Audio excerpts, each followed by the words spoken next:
Да я отпущу его, я не... Тихо, я ваш рот. Президент куҷора нигоҳ мекунад? Атрофиёнаш куҷора нигоҳ мекунанд? ҳамада салом алейкум дӯстон, муҳаммад шариф ҳастам бо шумо ва имрӯз барномаи хабарӣ яъне ки SM News. Лайк монданро фаромӯш накунен ва оғоз мекунем барномаро.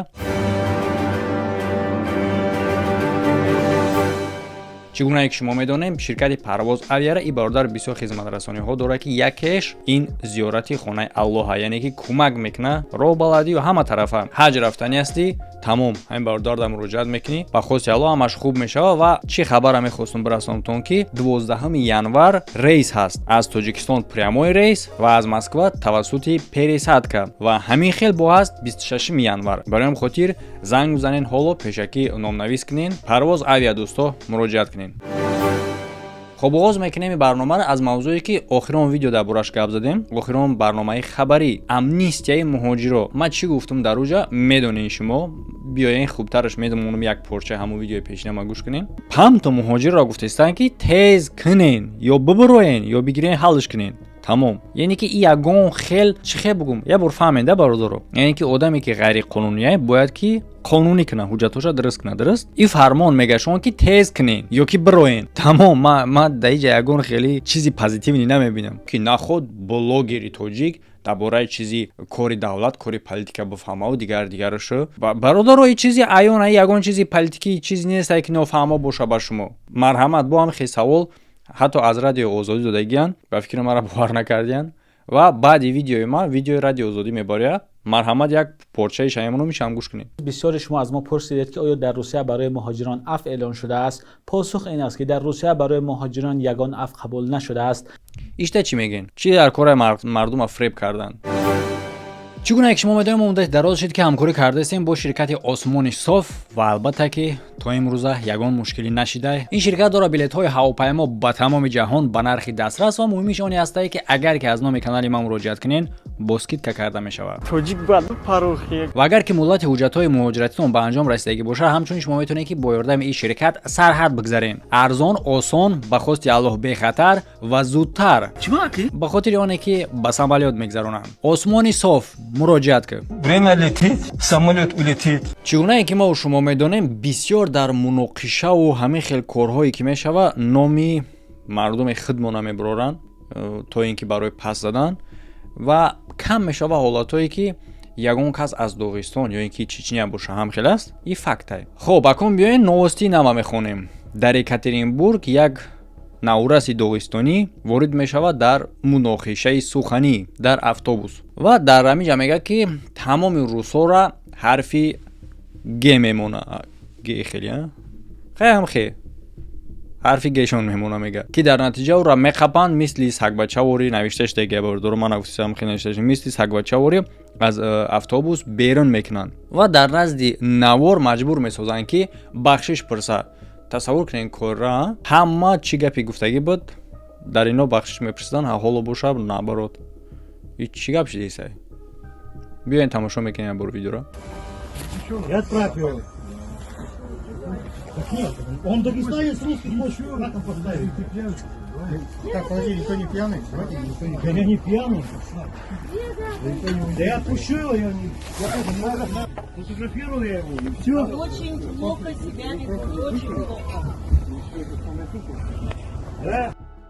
فکراتون در کامنتاری بنویسین آیا در نتیجه جواب میشه و یعنی که چگونه که شما میدین یک نورسای میشه و حالتی که آدمای کلانشون با این آدمای کامera کردگی را بقپنو با برعکس یا را بگن که بخشش پرسین میشه و چونی حالت فکراتون در کامنتاری بنویسین. لیکن میگذاریم با دیگه حالتی که آدمی کلانتر اشتراک داره در اینجا. آیا باید دارین شما در ویدیوهای گذشته ما در یک خبر گفتگی بودم که میخوان کافکاز کی ابشینه بسازن. یا داریم با فکرم تماشابینای دائمی ما باشین اگر زیدی روسکی ابشینه تماشا میکنیم که در این باره این آدم چی گفته شده. یعنی در اینجا گفته شده است که در سال نو در سرش بوتلکای شامپانسکی را نکشودن شکستیان، لیکن خودش گفته است که سکین خدای کارا کردن و نوشته میشه که در اصل با دیگران مناقشه کرده برای خودش نامش چی کردن. گفته است که یک حبس که خدا کرده باشن ما را انیقش نمیدونیم که چی گپ شده. بیاین ویدیو رو تماشا میکنین. ویدیو رو برادر ما چورنیبلی میکنم به خاطر اونه که خونه درجه به یوتیوب هم میدونید شما چه خیلی افیلش در روی خون پونا میبیند دلش سوز میشه. فوراتون میتونین در تلگرام کانال ما تماشاش کنین همین ویدیویی که همین روزا میمونم ما در برنامه کدامش که خیره کردگیم بدون اینکه کورشودش در تلگرام کانال ссылка تلگرام کانال در яким комментария محکمه. Скинхеды, я ваш рот и ваших телок. Вы ко мне на меня напали, я вас в натуре уничтожаю твою телку, понял? Она мне дала жесть бутылкой жесть, обоих уронил. فکری شما در این باره میتونین که در کامنت نویسین. در اینجا گفتم میشه که در میدانچه کودکانه یک مهاجر با همراهی کودکاش راه ندادن و در جواب 3 مرتبه گفتن که نه از اینجا خودتون فهمیدین. بیاین تماشا میکنین ویدیو را. Я женщина, видишь, я женщина. Уже на же видели, на Товарищи, давайте мы не будем вообще. Есть человек, который регулирует. Давайте к нему обратимся. Вот он пинал меня, вот. Кто тебя пинал?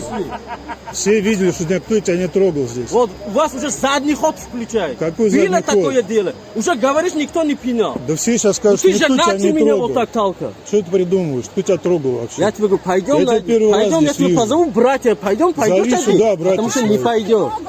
Очко даешь, пацан. Все видят, что ты Надо мега, потому что. нашелся тут смел. توجیه آخراتش یعنی که این اول راه نمیتیم برادر باید در پشت تیوایش میزنن. Гражданин России. Что ты придумываешь, гражданин? опять гражданин России. بعد بو میگن که ناتسیسم نیست. این ناتسیسم نیست چیه؟ این ناتسیسمه. Тебе Придет, скажут, кто проверим. я такой. Проверим сейчас. Осторожно, с детьми нельзя поосторожней быть. Ничего не случилось, кто Да, ничего не случилось. Рамку в вагон. гап мезанем дӯсто дар бораи ҳамун видеое ки дар ҳама ҷо мепартоянд. албатта ин видео оригиналиш ба забони ӯзбекия на ҳама мефаҳма. ҳатто дар телеграм канали ма дар вип ҳам ба фикр пафтагӣ буданд ё ин ки стандарт небуд. рӯзидам як бародар переводш кардаиста буд гуфтаоша. биёем бародаро тарҷума мекунем дар инҷо гуфтаҳои ҳамира. яъне ки ин мард норозигии худша баён кардаиста барои набудани қувваи барқ дар нуқтаҳои сӯзишворӣ. чунки ӯ таксияй ин мушкилӣ барош меёра. биёен гӯш мекунем ҳамун одама фақат ба забони тоҷикӣ. инсонҳо э роҳбароне ки дар боло нишастед, нигоҳ ма чӣ хеле попшӣ дорам. дар хона ҳеҷ чизи тоз барои хӯрдан нест. ҳар рӯз беморхона мерам, касалӣ дорам. тамоми шаб дар ҳамин нуқтаи сӯзишворӣ хоб будам ман. ку ҳақиқат дар инҷа. ҳамин хел попшӣ раён кас мепӯшанд. мефаҳмед? президент куҷора нигоҳ мекунад? атрофиёнаш куҷора нигоҳ мекунанд? яъне ки одам номаш туғри мегира ғайрат дусуф, як марди 47 сола, шаҳрванди ӯзбекистон. мумкин аст баъзеҳода ҷолиб шавад ки агар надида бошанд новостиро пурраша, бале ин новости навам нест, ҳам аҷзо баромадагиай. касе ки надона агар 15 шабона рӯз ба фикрам ҳо ҳамчун майда авбошӣ гуногорш кардагиянд ва ба ғайр аз ин 843 000 ҳо ба фикрам суми ӯзбекӣ хаяки суми калон намешавад $65 ҷарима карда шудагиай. ва бале ба ҷазо додани ин шахс ҳама розӣ нестай ва хоҳиш кардаистанд одамое ки тамошо кардаистанд дар интернет меган аз оне ки ира ба ҷавобгарӣ мекашанд қувваи барқа мушкилиша ҳал мекарданд. бале бародаро аз як тараф агар хебести фикр кунӣ хай ҳо агар мушкил наин буд и гапа намегуфтку. агар умуми ҷаҳоне агар бигирӣ набояд ира ба ҷавобгарӣ мекашиданд. ира бояд ягон ҷо мебурданд, ягон корои баланди давлатида мемонданд ё ки ҳадди ақал ягон медала, ягон чӣ дигаш мезан. охи не серьёзно да бародаро. барои ки чӣ гуфтаем инҷам? хай қувваи барқ нестай гуфтаи да заправка. хай нестай охи баъд чӣ? просто ман логикаро мебинем. хай нестай гуфтай нестай. дар веб канал ки ҳастай бародаро? экспериментое ки ден дута пирамидаҳои сафеду сиёҳ мемонанд. сиёҳа сафед меган, сафеда сиёҳ меган. яъне ки бечора сафеда сафед гуфтай, сиёҳа сиёҳ гуфтай ҷаримаш кардан. биё бигӯя ки